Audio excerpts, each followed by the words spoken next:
Hi members, Jennifer Marusak, Vice President of your Governmental Affairs Department. Today we're lucky to have with us Senator David Heitmeier from Algiers. Now Senator Heitmeier is in the very important position for all of us as Chairman of the Senate Health and Welfare Committee. Thank you so much for joining us today, Senator Heitmeier. It's been very busy, Jennifer, but also thank you for the work that you do.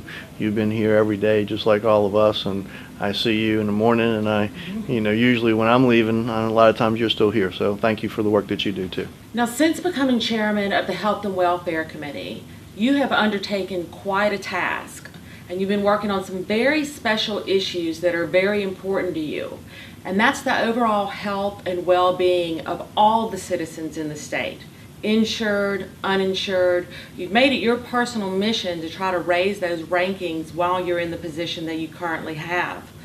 I know that you brought Tulane University and their medical school into the mix to try to help you with some of the research. So can you talk to us about some of that research and what exactly you've been working on? Sure. Jennifer, there's something called UnitedHealthCareRankings.org where they rank each state in the health, and they break it up into two components. One is something called determinants and the second is called outcome. And they give a certain weighting or put metrics on that, and then they come up with a total overall health ranking of each state. And Louisiana for the past 15 years has been either 49th or 50th. As I became chairman, I started saying, what can we do to make a difference? So I called United Healthcare Rankings and spoke with the executive director, which was Reed Tuckerson, and had conversations with him. He actually came down in Louisiana, and we met for about 2 hours in my office talking about what can we do as Louisianians to make a difference. And it takes years to make that difference. So the first thing we did was pass a resolution to move Louisiana from 50th to 35th in 10 years. The second thing that we started to look at is the metrics on how we can actually move the metrics based upon public health policy. United Healthcare Rankings was kind of interested because they said no one asked how to actually move the metrics before. And they were willing to help on doing that process, and to do that we had to understand where our public health policy was at the time. They gave us a grant, and we talked about where to place that grant. We decided to place it with Tulane School of Public Health. It's a top 20 school of public health in the nation. And they have been doing the research on all of our public health policy and looking at what we can do to move our metrics. As you know, we have a package of bills on obesity. We have a package of bills on diabetes. We have a package of bills on additional water in schools, farm-to-school programs, complete streets. All those were designed with the metrics involved on how we can move those metrics to make Louisiana a healthier place to live. Senator, I know that you personally and I have taken quite a bit of time over the last month to meet with several of our LSMS physicians, talking about some specific legislation that you brought forward after attending some conferences during the off-season. And that is with tackling the issue of pill mills. Now, I know originally you had a piece of legislation that would have restricted the number of Schedule II prescriptions that a physician could prescribe. I think after the conversations with our physicians, you realized that that legislation had some very specific unintended consequences, especially for cancer patients. So since then, you brought forward some other pieces of legislation that we think do a much better job of helping you to address the pill mill issue. Can you talk about those? Well, let's first talk about what's taking place as far as the nation. There is an epidemic in the entire country of the non-medical use of opioids. There are more deaths from the non-medical use of opioids than heroin and cocaine combined. So it is a national epidemic. And how do we address that? And the National Conference of State Legislators is putting together legislation in other states, and we were looking at what we can do. We know that if we limit the number of pills prescribed, we limit the number of deaths from the non-medical use of opioids. So it's a complete correlation of the graph, the number of pills that are available, the number of deaths of non-medical use. So had a piece of legislation that would limit the pills. Through your leadership and the Louisiana Board of Medical Examiners and Louisiana Medical State Society, we had dinner and we started talking about how the piece of legislation I drafted would potentially have some unintended consequences. And I said, I understand that, and we don't want to affect the way anyone practices, but the goal is to limit the number of pills that are on the street for non-medical use.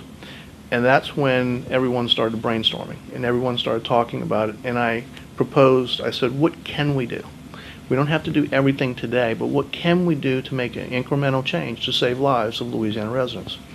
Dr. Burdine in particular was extremely helpful, and also the others that were, I believe Dr. Hubble was there also.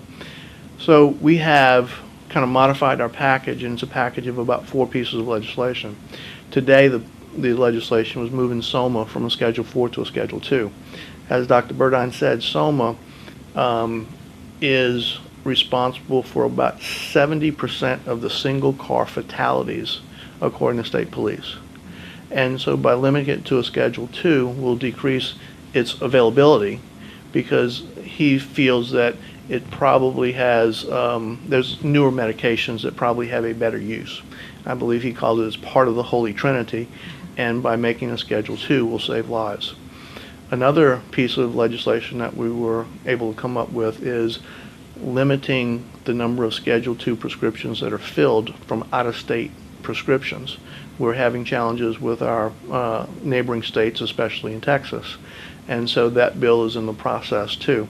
Again, that bill will save lives. Dr. Burdine also, we started looking at mandatory use of the prescription monitoring program for new patients where you're giving pain medications.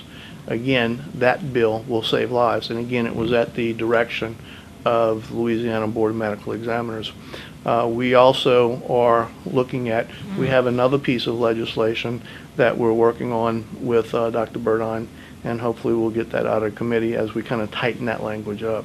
So it was, I believe there's 4 pieces. It was the SOMA, it was the non-prescription Schedule 2s from out-of-state prescriptions, it was the mandatory PMP and SOMA. So, the last piece is actually trying to move the board of the regulation of pain clinics to the Louisiana Board of Medical Examiners. And again, that's going to be more controversial. We are trying to work through that, and ultimately, if we can get through it, what we're doing is we're saving lives of Louisiana residents. And so the work that we're doing with the Board of Medical Examiners and the State Medical Society, it would not happen if it weren't for your support and understanding what's taking place with the increased use of non-medical use of opioids across our state. Senator, you have been extremely consistent in your support of, at the very least, maintaining our Medicaid provider rates in the state of Louisiana. I know with another tight budget, I think the House Appropriations Committee just moved the budget out. It's got a bunch of holes in it still. What are you hearing about the possibilities of being able to maintain those provider rates yet again? Well, it's, first we have to talk about, Medicaid, what exactly takes place with Medicaid. If you remember when we first went to the Bayou Health, I was the one that proposed with then Secretary Levine at the time that I wanted to set a rate floor, that any of the Bayou Health plans could not pay any less than what they were presently paying. And if you remember, there were cuts coming across, and I was very adamant about any additional cuts to physicians, just because I believe that if we cut any further, we would have significant problems with access, because people would just say that, the reimbursement is getting to a point to where it's just costing them too much money to see patients. So my hope is that we can increase reimbursement to physicians, like what have been proposed with a physician UPL that has helped some of the hospital-based physicians receive additional payments, but it has not been quite as broad as what we would like. UPL was something that we came up with about 4 years ago. It was kind of my brainchild, but it is developed and we've worked together.